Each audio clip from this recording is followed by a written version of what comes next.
สวัสดีครับวันนี้อยู่กับเซิร์ฟเวอร์624เราจะมาสุ่มราชาทะเลลึกอีกแล้ว หลังจากที่620เฮาเกลือเน้นๆมา10ใบแรกฟิวม่วงมาเบิ่งเสียกันไอดีนั้นมีอยู่290ใบเนาะนี่มันมี240 2ไปเอาดวงเท่าจิดวงดีหรือเกลือไปกดข้ามฟุบมีอยู่หาแบ่งพร้อมสายคัมภีร์ข่อยเติมไปแล้วที่105 บาทได้ดีนี่ปึ๊บโชว์เข้าไปมัดจริงจังจริงโจ้ตูมเข้าไปปิ้วโชว์ฟูบุกิ40ใบผ่านไปอีกเฮ้ยเงียบกิ๊บ40ใบไปโชว์กดข้ามไป1ทีโชว์นะ3เศษโอ้ยมันก็ไปแบบรวดลับตัดตอน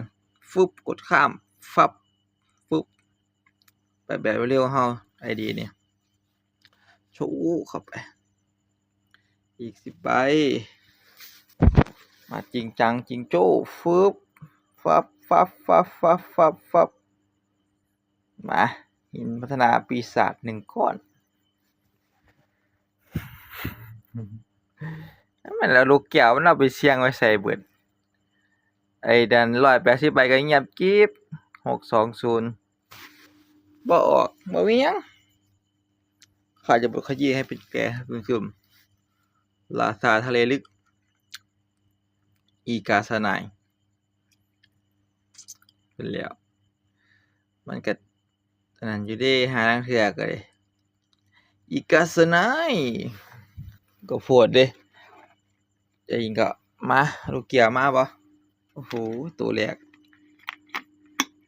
ราชาทะเลลึกเพิ่งสิได้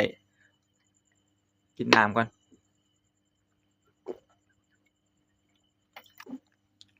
ก็โพดเด้พุ่นน่ะให้คะแนนได้ดาวหนึงให้ดาวหนึงได้บ่นี่ แจกก็จะให้ดาวหนึงเท่านั้นแล้วไปลูกแก้วมาหรือเปล่าฟึบเงียบกิ๊บไปกดข้ามไป1ทีฟึบฟิวข้ามตูมข้ามความเกลือโอ้โหทอง2บ่เอาทองได้บ่เอาม่วงเอาลูกแก้วมาไปหยังก่อนนี่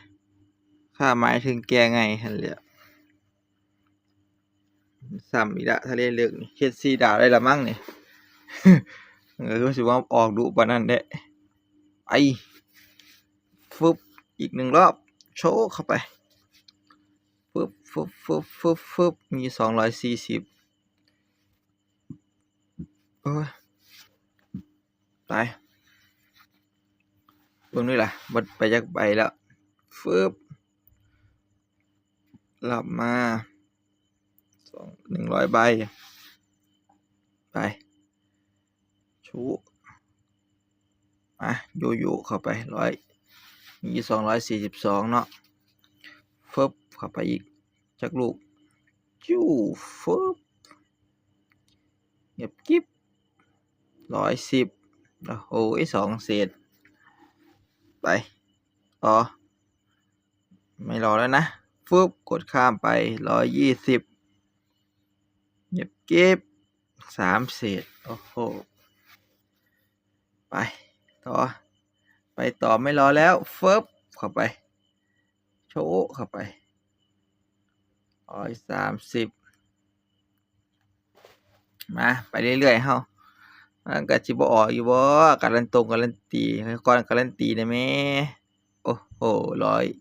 140หินพัฒนาปีศาจเป็นลูกแก้วก็ได้เด้พูดถึงนะ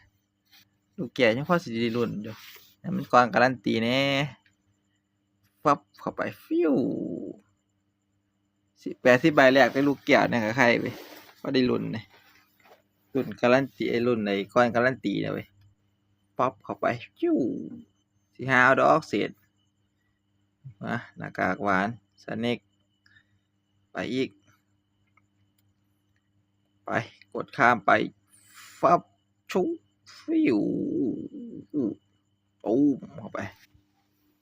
อย่าได้เฮ็ดพาร์ท2ตอนรีเทิร์นเด้อ ว่า3ทองว่ะ3ทองชุเข้าไปข้าคือบอสแห่งทะเลลึกผู้ควบคุมทุกสรรพสิ่งทุกสรรพชีวิตหมัดอีกาสนาย3ตัวแล้วตัวที่4ก็แจกสมพอได้เฮ็ด4ดาวเนาะไปอีก1ใบมันเลยแล้วบ่